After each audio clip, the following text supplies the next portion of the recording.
warahmatullahi wabarakatuh. Kali ini kita akan belajar Blender dengan cara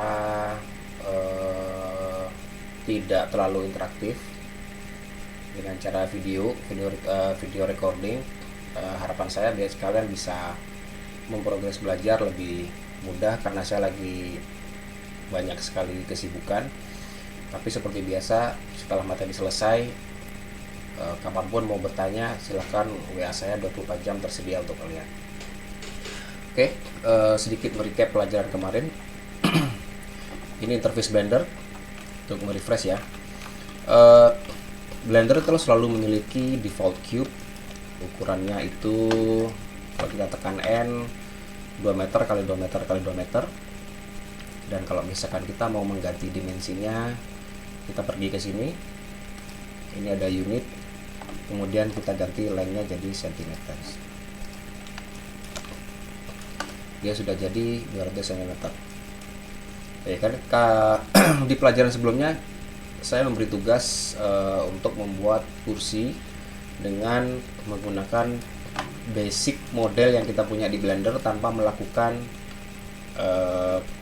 yang kita sebut mesh editing, atau kita tidak masuk ke edit mode, tapi menggunakan scaling dan positioning. Di sini saya akan mencoba mereview lagi, membuatkan untuk kalian hingga nanti proses terakhir saya akan mencoba apply tekstur dan sedikit lighting yang bisa menjadikan ini jadi sebuah bahan presentasi yang bagus.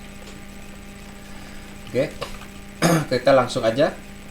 Dan karena ini recording, silakan kalau kecepatan diulang-ulang aja ya, videonya diulang nggak apa-apa.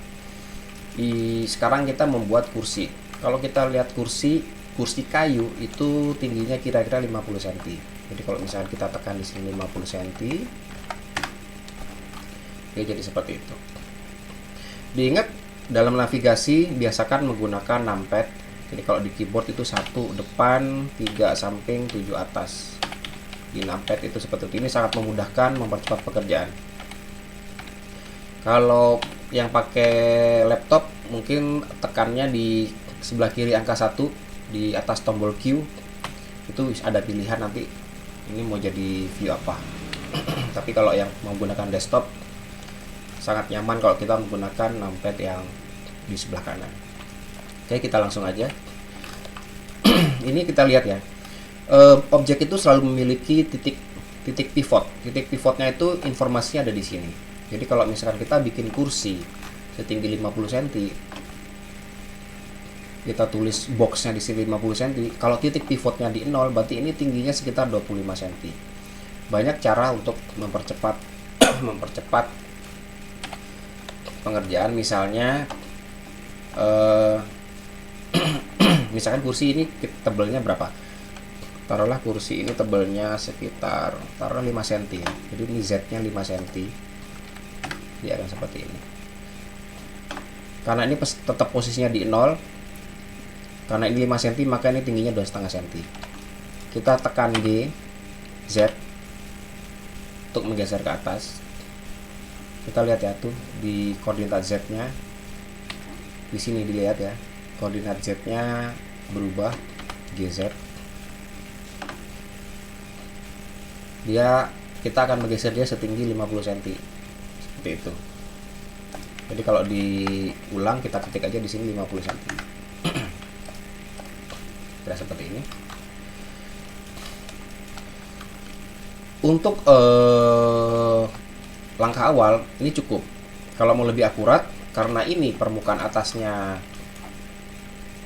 lebih memiliki ketebalan, ini kan 5 cm nih, 5 cm. Kalau kita bagi 2, ini 2,5, berarti ini 50 cm ditambah 2,5. Kalau mau pas 50 cm, ya ini kita kurangin 50 dikurangi 2,5, jadi 47,5. Ini dudukan kursi. Nah, sekarang kita mau bikin kaki kursi ya. Kaki kursi itu banyak caranya. Yang pertama, ini kita bisa Shift A. Shift A itu untuk membuat objek baru, misalkan cube, plane, apa segala macam. Atau kita duplicate dengan Shift D. Shift D. Kalau kita tekan Shift D kemudian tekan Z, maka dia akan align berdasarkan sumbu Z. Kira seperti itu. Berikutnya adalah kita mau bikin kaki kursi ini seberapa gede. Misalkan dia mau kita bikin 3 cm, cukup nggak? Kurang gede, taruhlah 5 cm ya, 5 cm. Kemudian tingginya berapa? Tinggi kaki kursi, jika ini 50 cm, berarti ini dikurangi 55, berarti ini tingginya adalah 45. Kalau kita geser sini, tekan G, dipindah ke sini,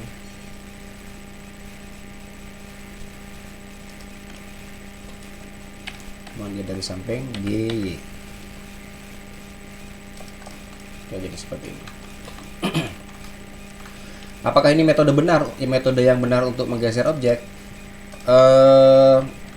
Ini metode yang tidak salah. Dibilang benar, ada yang lebih bagus metodenya. Tapi sementara ini kita belajar seperti ini metodenya. Kemudian untuk melihat view-nya, tekan Z.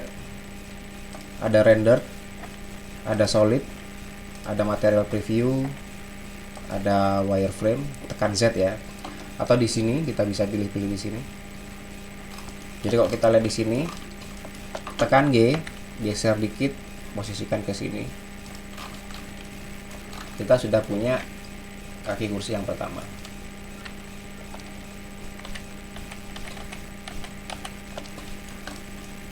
Ya. Kemudian kita mau membuat kaki kursi yang lain. Berarti Shift D. Shift D kalau mau lebih akurat, kita pilih Shift D Y, geser S sumbu Y ke sini.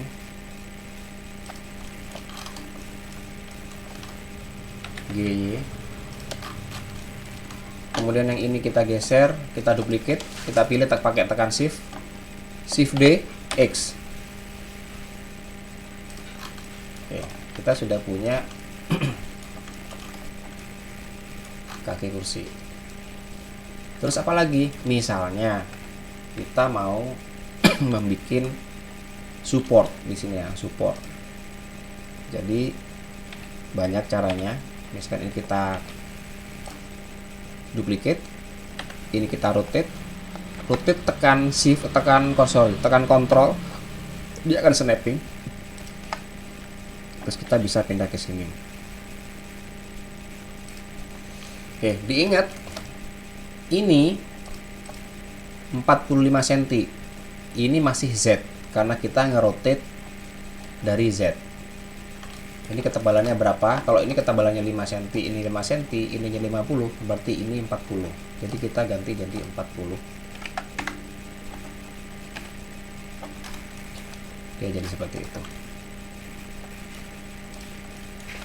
Kemudian kita duplicate, Shift D, tekan Y, kita pindah ke sini. Ini modeling dasar, setidaknya kalian mengetahui sebenarnya gimana sih supaya bisa membuat objek dengan cepat gitu ya. Oke, kita udah punya support ini, kita duplicate lagi, Shift D, tekan Z, kemudian tekan rotate Z, tekan Ctrl supaya bisa ngerotate seperti itu.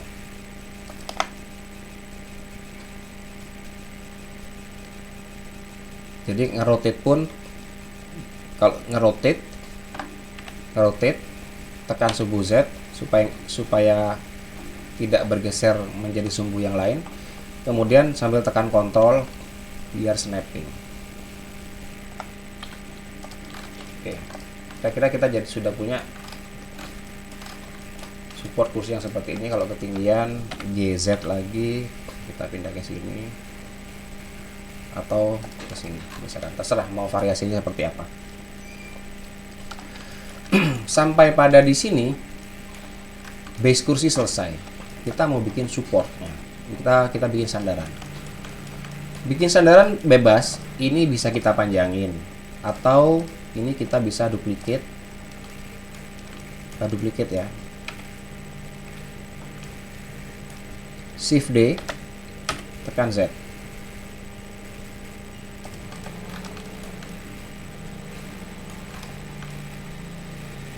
seperti ini. Kemudian ini bisa kita tekan lagi Shift D, tekan Z, kira-kira aja seperti ini, Z. Kemudian ini gimana sandarannya, kok nggak ada misalnya, lihat ya, ini kan ketebalannya 5 cm, ini bisa kita kurangin, kita kurangin yang ini jadi 3 cm, yang ini kita kurangin jadi 3 cm. Kalau ada dari atas ya seperti ini, kita geser ke sini.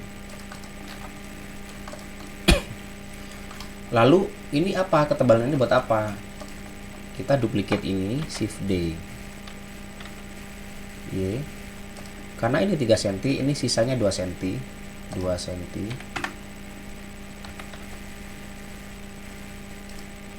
Kita ke sini, terus kita mainkan ketebalannya sesuai kebutuhan.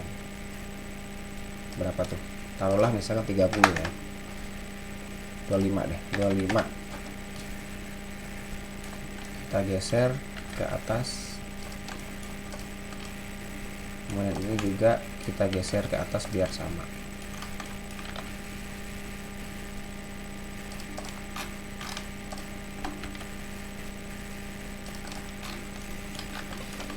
Oke ya. Jadi dengan perintah-perintah dasar scaling, rotate, dan move, kita bisa membuat objek seperti ini. Ini terserah ya, mau disambung berarti pakai panjang yang bawah, nggak disambung pakai panjang yang atas, terserah. Ini hanya sebuah tips modeling awal supaya kalian bisa bekerja di Blender. Oke. Sekarang untuk mempermudah pekerjaan, kita lihat di sebelah kanan sini ya. Ini namanya cube semua. Namanya cube semua. Kita bisa nge-rename. Jadi kalau misalkan ini mau kita rename, itu tekannya F2. F2. Kita misalkan ketik dudukan misalnya. Kemudian ini kita ketik lagi sandaran. Kemudian ini kita pilih support sandaran. Oh, nggak mau dia kalau dipilih dua, satu-satu ya. Support sandaran. Ya, dia otomatis ada 001 kalau ada yang sama. Yang bawah juga sama seperti ini. Yang bawah kita kasih nama kaki 1, ini kaki 2, yang ini kaki 3, yang ini kaki 4, yang ini support kaki 1, sub kaki 2,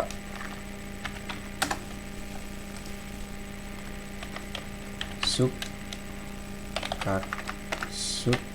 kaki 3, sama terakhir sub kaki 4. Oke. Kita udah punya bahan seperti ini. Kita lihat di sini ada yang belum di rename, cube. Oh, itu. Ini kita rename lagi support sandaran H1 horizontal. Ini support sandaran H2. Oke, ini sudah bernama semua. Ini akan lebih mudah saat kita menavigasi atau mencari objek. Kira-kira gitu. Sandaran. Oh, nggak ada. Ini bukan searchingnya itu. Ini searchingnya buat di sini. Oke. Kalau musiknya di sini berarti sandaran. Oke, di situ ya. Misalkan kaki Tuh, ada semua. Jadi enak dalam navigasi. Blender itu juga mengenal grouping objek. Ini collection itu sebenarnya grouping. Kalau zaman dulu ada sistem layer, cuman sekarang berubah sistemnya jadi grouping, jadi collection seperti ini.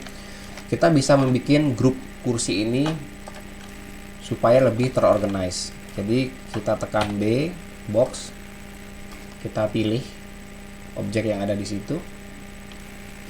Pastikan yang kepilih cuman kursinya. Kemudian tekan M ya.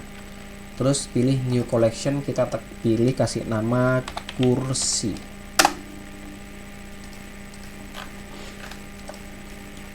Jadi di sini kita sudah punya grup kursi.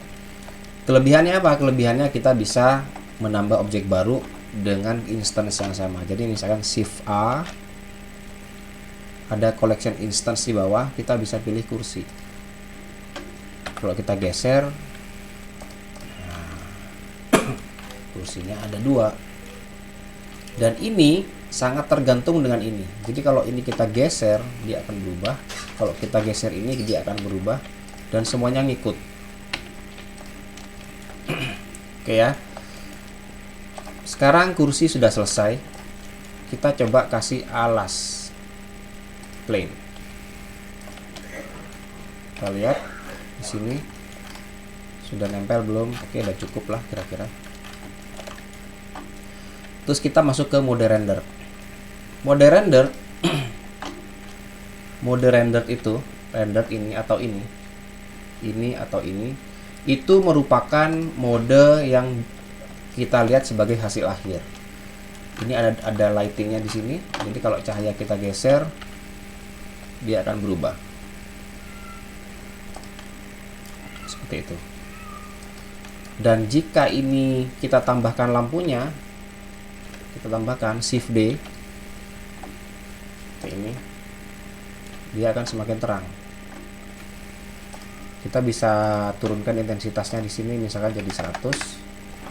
Ini juga misalkan kita turunkan jadi 200 misalnya ya. Ini jadi 50 deh. Ini jadi 500. Kira-kira gitu. Oke, dilihat di sini ya. Dilihat di sini. Objek ini objek yang ukurannya 1:1. Sehingga cahaya yang ada di sini itu ukurannya juga bisa sesuai dengan kebutuhan cahaya sebenarnya. Jadi misalkan ini berapa nih gedenya, 500 watt, berarti memang ruangan yang dibutuhkan untuk menerangi ini dengan 500 watt akan jadi seperti ini. Kurang lebih seperti itu ya kalkulasinya, walaupun belum akurat banget, tapi setidaknya kalkulasinya akan seperti itu. Berikutnya adalah setelah kita bisa membuat objek sederhana seperti ini, basic object. Oh ya, sebentar. Di lighting itu settingannya ya, ada shadow. Ada shadow. Kalau shadownya di-uncheck, dia hilang. Kemudian ada radius, ada apa namanya? Ada custom distance-nya, bisa kita atur. Jadi mau sejauh apa bisa kita atur ya. Kemudian berikutnya adalah di sini di render engine. Render engine ada shadow. Ini bisa kita naikin shadownya supaya lebih halus. Saya pilih high bitrate. Nah, cuman di sini kalau shadow itu ada jarak ya, dari kaki sini ke shadow itu ada jarak. Kenapa? Karena di shadownya itu ada bias. Kalau kita buka shadownya di sini, ini ada bias. Biasnya itu 1. Kalau kita biasnya kita nolkan, dia akan geser ke situ. Jadi shadownya lebih nempel. Yang ini juga sama. Ini biasnya bisa kita nolkan. Kita habisin biasnya. Kemudian konteks shadow Konteks shadownya kita bisa atur juga sebutuhnya seperti apa. Kira seperti itu. Itu untuk shadow. Biasanya untuk product presentation biasanya saya membuat seperti ini. Ini nanti akan di pelajaran berikutnya. Ini di extrude seperti ini. Kemudian ini ditekan Ctrl B. Nanti ya di berikutnya biar nggak bingung. Message smooth. Jadi kalau masuk ke kamera, tekan 0 ya. Tekan 0. Mode kamera tuh 0 di numpad. Kemudian di view di sini kamera to view dicek. Jadi ketika di mode kamera to view dicek, kita bisa menggeser seperti ini.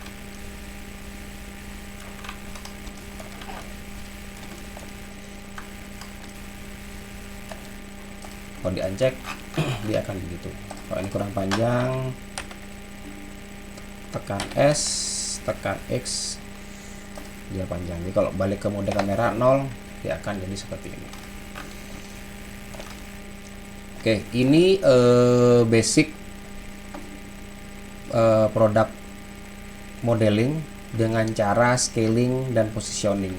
Jadi kita belum masuk ke edit mode ya. Kalau edit mode tekan tab, nanti akan ada operasi dasar seperti extruding, bevel, kemudian ada di split, dipotong, knife. Kita belum ke situ. Kita masih di tahap ini.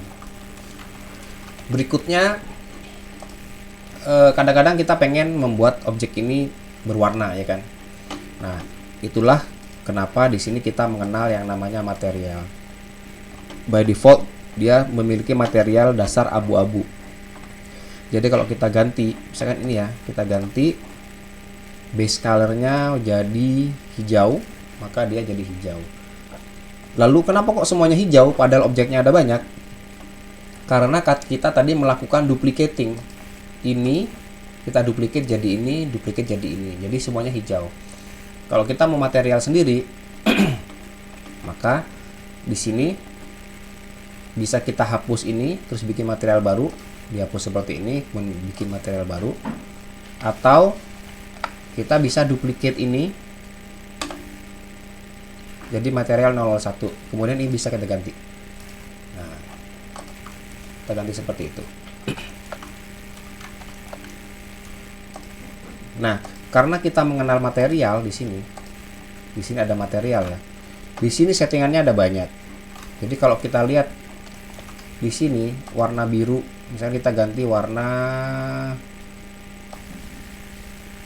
hijau yang mudaan misalkan ya, gitu ya.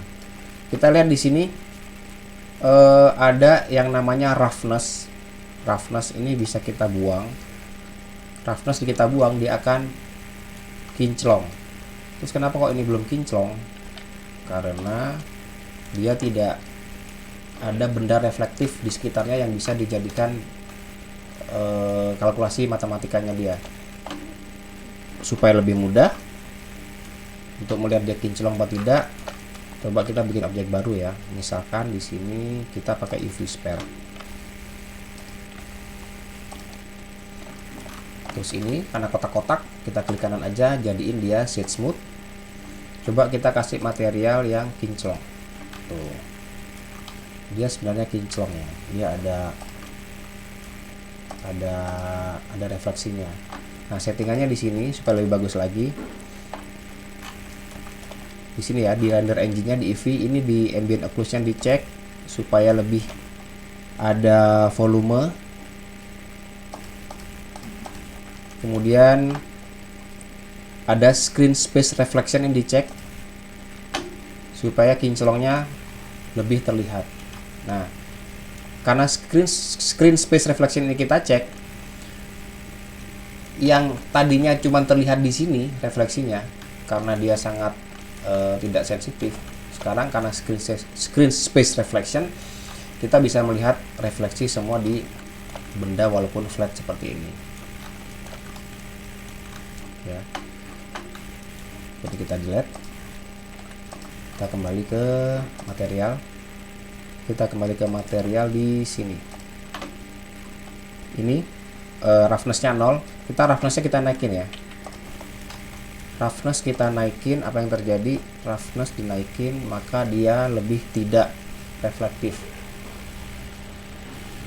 Kira seperti itu.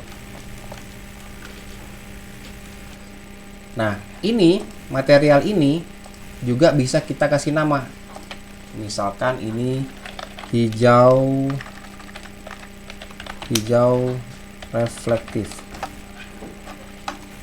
Misalkan ini mau kita jadikan hijau reflektif, ini kita pilih hijau reflektif. Jadi material di sini pun juga bisa kita kasih nama sesuai yang kita mau. Misalkan ini material, ini misalkan hijau gelap. Misalkan kita gelapin, misal ya, kita gelapin, turunin intensity-nya seperti itu. Jadilah kursi dengan warna-warni seperti ini. Ini sama, stage ini juga bisa kita kasih warna sesuai kebutuhan. Misalkan kita kasih warna abu-abu gelit seperti ini, tapi dibikin roughness-nya dikurangin supaya dia kinclong. Nah, jadilah scene yang seperti ini. Kalau kita balik ke kamera akan jadi seperti ini. Ingat ya, view to kamera to view dicek kalau kita mau nge-tweak kameranya seperti ini. Terus kalau mau ngetes kita tekan F12 atau di sini pilih render image. Dia akan jadi seperti ini. Kelihatan nggak rendernya? Kira-kira seperti itu. Tugas kalian sebenarnya baru sampai di sini, tapi saya kasih materi tambahan, sedikit materi tambahan soal material. Oke, demikian pelajaran basic modeling pengenalan awal. Untuk berikutnya saya akan tambahkan materi tentang introduction to material supaya kita lebih bisa bermain di basic model kita di awal. Seperti halnya tadi, kursi kalau cuma dikasih warna ya mungkin akan jadi benda yang flat seperti itu, tapi dengan texturing akan lebih berubah penampakannya. Sama seperti interior di sini, dengan material yang berbeda, tekstur yang berbeda, maka moodnya juga akan berbeda. Cuman di Blender itu untuk belajar material perlu sedikit memahami bagaimana Blender itu bekerja. Blender itu untuk material banyak bekerja dengan node base. Node base itu apa ya? Jadi sistem modul yang menjadi pola pikir si Blender dan kita meracik node itu menjadi sebuah komposisi yang kita inginkan. Oke, kegunaannya banyak, treatmentnya banyak, dan nanti kita akan belajar pelan-pelan supaya lebih hemat waktu. Mari kita coba langsung mengolah material.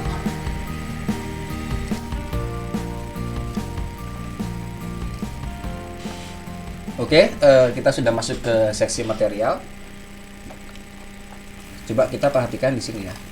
Di sini kita sudah memiliki basic material yang kita setup sebelumnya. Hanya saja material di sini baru berupa basic color ya. Jadi warnanya masih hijau yang ya nggak bebas lah. Nah, kita bisa membuat si objek ini bertekstur. Gimana caranya?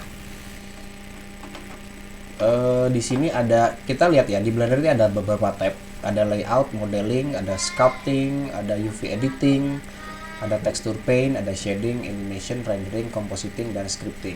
Kalau kita masuk ke shading, kita langsung masuk ke interface yang ada presetnya seperti ini. Kan kita lihat, kita klik di sini, kita klik dudukan yang tadi. Ini modenya mode shading. Kita bisa balikin dia ke material di sini. Ke mode render supaya kita bisa lihat hasil akhirnya. Nah, ya seperti yang saya bilang tadi, dia node base. Nah, ini salah satu node-nya. Ini ada namanya Principled BSDF. Ini ada material out. Penjelasan panjang lebarnya nanti pelan-pelan ya, biar kita nggak bingung. Tapi material itu akan mengisi slot di sini. Ini warna hijau. Kalau kita tekan add sini, terus input, kita bisa pilih di sini. Kita bukan input, sorry. Kita pilih ke tekstur, kita pilih image texture. Nah, ini akan menjadi input untuk Principled BSDF. Image-nya kita open di sini, kita pilih, kemudian kita cari image, misalnya saya cari tekstur. Mana ya? Oke, misalkan tekstur ini ya, tekstur wood floor. Kita pilih wood ini misalnya ya, open. Kemudian kita drag ini ke sini. Nah, dia sudah memiliki tekstur kayu seperti ini. Tapi ini masih default ya, masih default. Nah, supaya bisa kita atur bagaimana ini apa terproject pada sebuah objek, kita perlu nambah lagi di sini add atau shift A ya. Kita pilih input, kita pilih tekstur koordinat. Tekstur koordinat ini untuk membantu si tekstur ini di-apply dengan benar ke objek yang ada di sini. Kalau generate, dia akan mengikuti algoritma default si Blender. Jadi kalau generate ya bagaimana dibikin otomatis. Kalau normal ini berurusan dengan normal shading, normal arah face. Kemudian UV, nanti UV kita akan belajar UV. Kenapa kok harus belajar UV? Karena UV ini yang akan banyak berperan pada texturing ketika sudah masuk ke tahapan edit mode. Jadi ketika objek sudah diacak-acak, ada extruding, ada sculpting, ada itu, kita lebih banyak bermain dengan UV. Kemudian ini objek, dia akan mengikuti projection pada objek. Jadi kalkulasinya ya suka-suka dia. Sini. Nah, setelah tekstur koordinat, kita bisa tambahkan lagi di sini ada yang namanya vector mapping. Vector mapping kita centangin di sini. Baru kita bisa atur di sini scalingnya. Mau scaling seperti apa?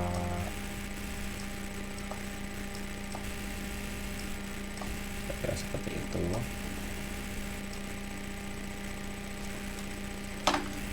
Kemudian kita bisa pilih beberapa mode yang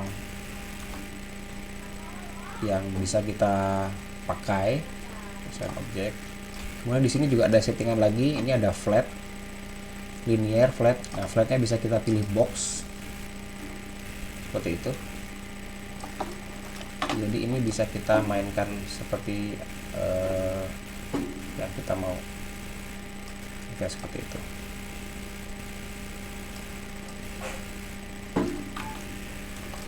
Oke, jadilah kursi yang bertekstur. Banyak sekali settingan yang akan kita pelajari, tapi setidaknya di awal kita mengetahui fitur dasar tekstur dengan node seperti ini. Jadi ketika kita punya tekstur, kita harus mendefinisikan dia mau diproject seperti apa, kemudian ini mau di scaling atau dirotasi atau diletakkan seperti apa. Jadi tekstur koordinat, mapping, kemudian input teksturnya seperti apa, kemudian ini settingan tambahannya. Jadi kalau misalkan mau direfleksikan bisa, dan ini pun sangat banyak inputan yang bisa diolah lagi karena dia sifatnya node. Tapi kita belajar di lain waktu di kesempatan berikutnya. Setidaknya kita bisa memahami bagaimana si tekstur ini bisa di-apply ke objek yang kita punya. Misalkan ini yang green, kita melakukan hal yang sama, add tekstur, image tekstur, kita drag ke sini, kita pilih teksturnya lagi, misalnya kita pakai tekstur lain, apa ya, oke, kan wood yang kayak gini ya, open image. Oke, dia jadi seperti itu. Seperti biasa tadi kita tambahkan lagi input tekstur koordinat, misalkan kita pilih objek, dia seperti itu. Kemudian ini kita jadiin box. Kemudian untuk bisa diatur besar kecilnya, kita pilih vektor mapping. Jadi kita bisa mengatur seperti apa dia terlihat di scene yang kita punya.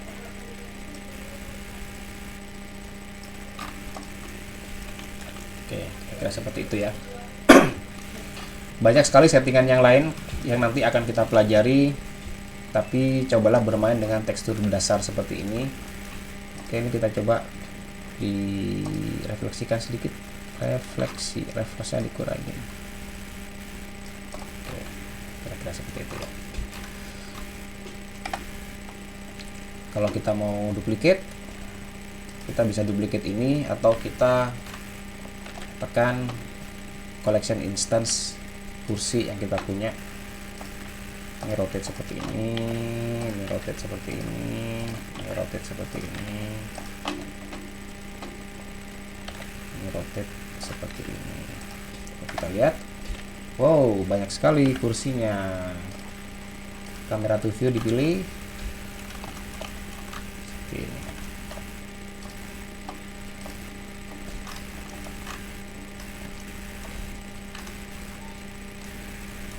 Ya, mudah-mudahan ini bisa dipahami. Jika ada pertanyaan silahkan bertanya langsung pada kolom komentar. Oh enggak ya, tanya langsung pada WA saya aja. Sekian dulu materi kita hari ini. Silahkan yang sudah bikin kursi, bikin objek yang lain, coba dibikin teksturnya dan di render, dikirim ke saya. Baik, demikian sesi belajar kita hari ini. Kita sudah, berarti hari ini kita belajar dua hal. Mengatur objek, mengatur basic objek untuk menjadi objek lain dengan scaling, kemudian positioning dan rotasi. Tadi kita sudah belajar membuat bagaimana sebuah kubus menjadi sebuah kursi. Kemudian kita belajar renaming, kita juga belajar bagaimana membuat grup pada objek supaya lebih terorganize. Kemudian kita sudah belajar bagaimana memberikan material, dan terakhir bagaimana mengolah tekstur. Walaupun texturing sifatnya masih basic, tapi setidaknya itu jadi modal buat mengolah texturing di tahapan belajar berikutnya. Demikian, sekian dulu. Wassalamualaikum warahmatullahi wabarakatuh.